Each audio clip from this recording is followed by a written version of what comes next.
Yes, hello and welcome to the 4th edition of With All Due Respect, a sports show that will soon be the greatest sports show in the country. Mark our words. I'm joined, as always, by my brother, W.A.D.R, Daniel, one of the great analytical minds of the game. And as always, this week's episode is sponsored by our major sponsor, Village Sport Balmain. NRL season's well underway, guys, and what a week one it was. Get all the sporting goods you need at the Village Sport Balmain, home of the Oracle. So with that, we're just going to jump straight into our headlines this week. Let's go. To start us off, my first headline is that the Dolphins' NRL record is 1-0. Surprising.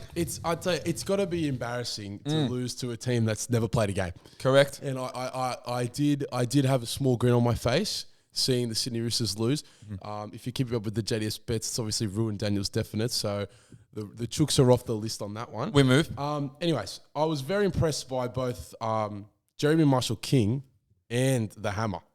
I feel like they had a lot of confidence. It was flying, especially with the Hammer. He looked like he'd play. He obviously bouncing around roles at the Cowboys. Electric. He looked like he played fullback his whole career, and I believe that that's what led to victory. Also, Kafusi played really well. Definitely rev the boys up with those big hits, especially that one on Brandon Smith. Sent him into another dimension. And apparently there was some words said between the two as well. Well, it's obviously a big. The Dolphins are obviously stepping up to it. It's a bigger game for them. The Roosters just went up for it. Two key takeaways from that game for myself, Daniel. I think Felice Kafusi is an underdog for second row of the year in that team of the year. After one game, yeah. I think underneath Wayne Bennett, he can only do so much more. He will be a superstar for that team. It's extremely embarrassing. Extremely embarrassing. And the Roosters start 0-1 as well. Not many people saw that coming. To start slow. Harry Houdini, Daniel. I had the absolute pleasure of attending the Eels-Parramatta game.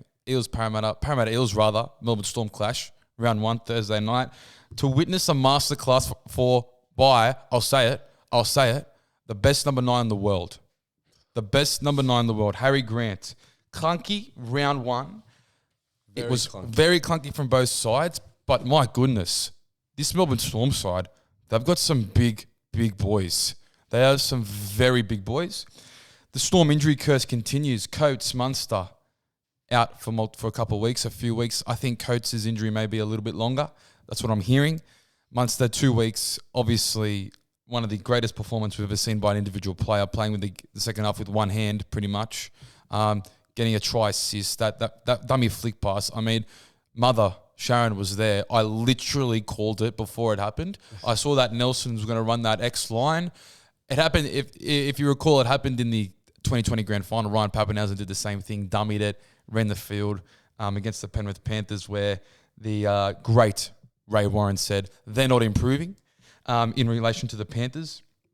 Now, I also wanted to bring up Nelson Asafa-Solomona. I think he is the premier prop of the NRL, I'm putting him in the same conversation as Payne Haas. Finished the game with 6 tackle breaks, 115 metres, 30 tackles and offload. And every time he gets the ball, he looks like he's going to do something, whether that's run over a player or even knock someone out. And that's my opinion on Nelson Asafa-Solomona. It's just a large human. There's nothing you can really do about it. Moving on. My next headline's got a bit of a somber note, and it's that the West Tigers disappoint this week. It's disgusting. That was a game that should have been won. The Titans didn't touch the ball for the first 7 minutes. Yep. And after that 7 minutes, the score was 2-0. Watching the game, so many errors, so much ball was dropped. It was ridiculous. Every time there was a glint of hope that the Tigers might have a great attacking set, the ball would just get put down. It wasn't no pressure, just buttery fingers. Old habits never die. The hype and the stage and the expectations were all let down on Sunday afternoon. But I do take some encouragement in that it is round 1. It is round 1. There is a bit of clunk. So I'm not too worried, but I will say that next week against Newcastle, I know what you're going to say. Must-win game. Otherwise, the Tigers' season is over by round 2. You know what is also a must? Episode Coruscant has to start the game, Daniel. It's your I think there's a bit of controversy into that. Maybe a late training warm-up injury that he had to. I'd hope so, because that's your marquee signing, your club captain. You're starting him on the bench. Yes, it may fit the game plan, but it doesn't matter. You got to fit the game plan around him starting. Young Simpkin, great player. needs to be will, coming off the bench. he will be better off the bench. Adam Douay, he looked clunky. He looked lost. Brooksy ran the ball, yes, but he didn't run with purpose. Dane Laurie, he's just catching the ball and running. He looked very fatigued throughout the match. Dane Laurie's, when he didn't catch that bomb for their third try, was ridiculous. Everything was in your favour, Daniel. Sold out Leichhardt. The hill was full. Sunday afternoon footy against the Titans team who are still trying to find their identity. They looked good. They looked very good. Philip Sammy played extraordinary. Fafita looked good again. I mean, everything was there for the Tigers. Extremely disappointing. What did Papali'i do? He did not do much at all. He did it, yeah. I mean, I noticed during the game, like we lack a bit of size. You're very small. Clemmer, Sean Bloor, they're not that height advantaged, but they need to just muscle through. Yeah, I think it's just a bit of week one jitter. The expectations were extremely high, I'll say, and they weren't met. But it's got to change. It's got to change by this week. Maybe Buzz was right. Maybe there is a bit of disagreement between Sheens and Benji. Disagreement in the coach's box. I think there was a bit of shock. One thing I will pick up in the coach's box is that Benji had the headset on. Sheensy, no headset. The assistant has the headset. I think that's how it works. No, well, Benji was headset, front and center.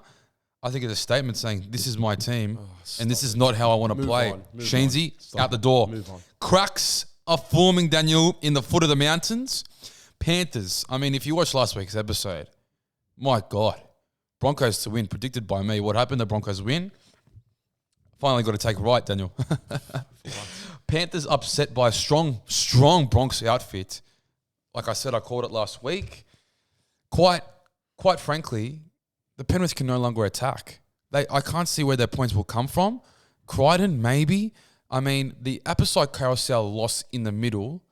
Balls were going left, right, and centre from the dummy half position. Mitch Kenny, he wouldn't make a St Helens side. He wouldn't make a Super League side. Mitch Kenny he's not the number 9 for the Panthers. Sonny Luke looked promising, but came on too late.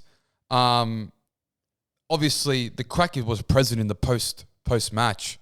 Jerome Luai, as per, blaming his teammates for his own failures.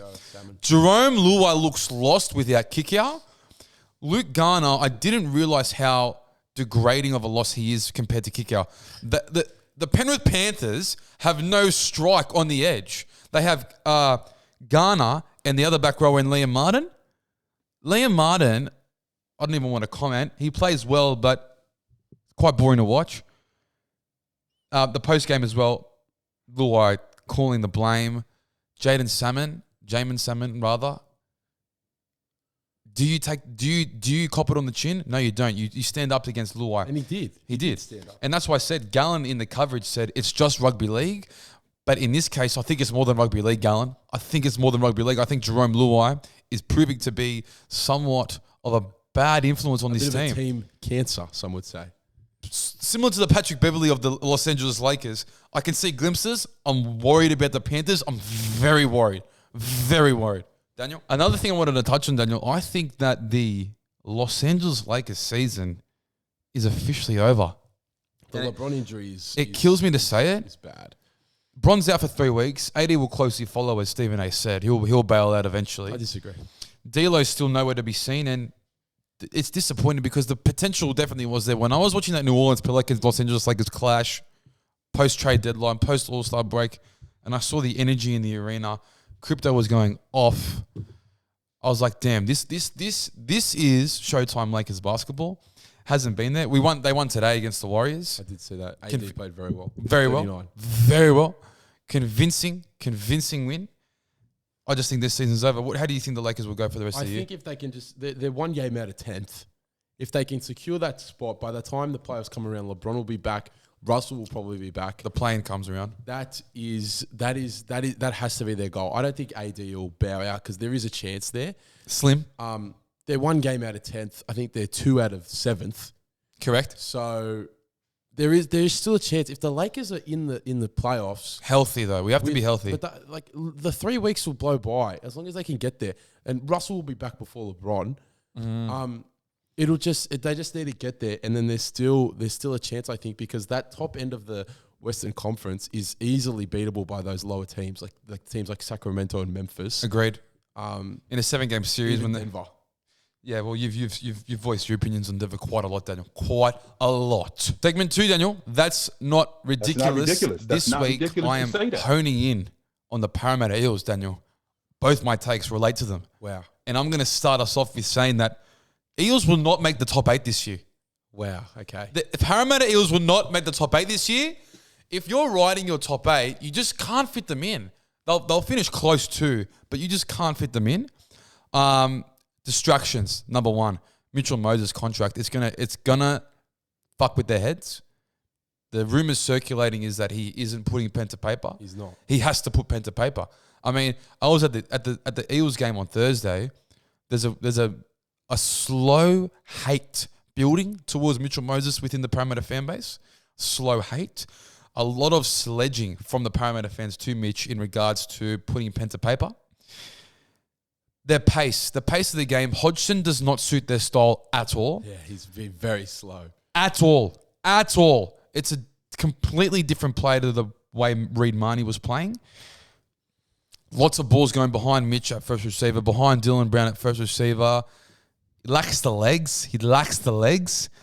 In relation to the top 8, I can see the Broncos, I can see Manly, and I can see the Raiders being more of a chance to make it over them. And they're the 3 that will likely make it over them. Like I said, it will be close. And it's a challenging start to the year, which we'll get into later. The Eels have. Daniel, what have you got for me? My first take is relating to the round 2 of the NRL, and that the Penrith Panthers will beat South 13+. Really? Yes. I've got the opposite. I think it's time. Wow. It's time for Penrith to pull their heads in, and I think it happens this week. The Panthers are getting ripped into by the media, as they should, and analysts. As it's deserved. But I'm sure that they want to silence these critics, like silence the likes of Paul Gallen, Phil Gould, Andrew Johns, on Paul Channel Kent. 9. Paul Kent really likes to give them a go. Buzz. And they want to put on a show. It's a home game. It's a prelim rematch. Friday Night Lights. If they want to prove that they're still one of the top dogs, they need a win, and they need to win convincingly. That's why I'm saying they're going to win 13+. I'll agree. They need a win down there, but I've got South 13+. I think if South don't win 13+, they should be disappointed. I think, yes, South beat Cronulla convincingly last week, but it was only 10-point difference. No Nico Hines. I just think it's going to be a bloodbath on Friday night at Bluebet, and I think it's going to be due to the slaughter of Latrell Mitchell on the Penrith Panthers. That's just my personal opinion. Moving on, Daniel. In relation to my second take is that the Eels will begin. Now, there's no hate towards the Parramatta here. This is just straight my opinion from a fax machine. The Eels will begin the season with 7 losses. And in 7 rounds. In 7 rounds. They will start the season 0-7, potentially 0-8. Who is the 8th opponent? 0-8. Who is the 8th opponent? It's not an 8th opponent. It's they may finish in the first 8 games. One of the games they may win. It won't be the 8th opponent though. Okay. Storm. These are the next 8 games. Storm, they lost. They verse the Sharks next week. That's a loss. If Nico Hines plays, and that's the potential win. Manly at Brookie, loss. Penrith Panthers, loss. Roosters at Allianz, loss.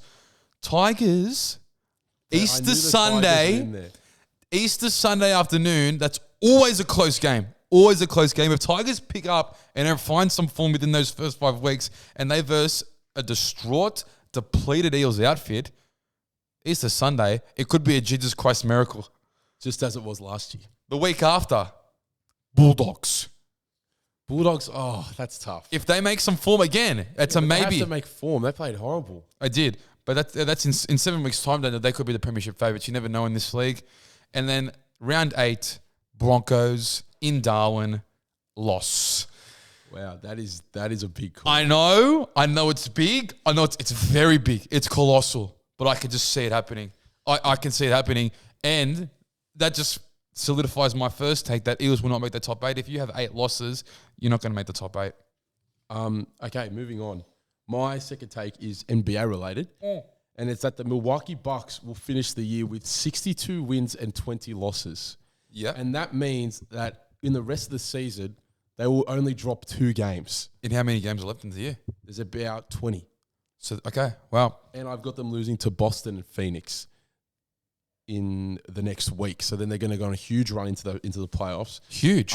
They have so much momentum right now. They've won 17 of their last 18, I think, and are dominant on both ends of the floor. They're defensively, they are just unbelievable, Exquisite. And then they've got the offensive guile of Giannis, and Drew Holiday can pass that ball.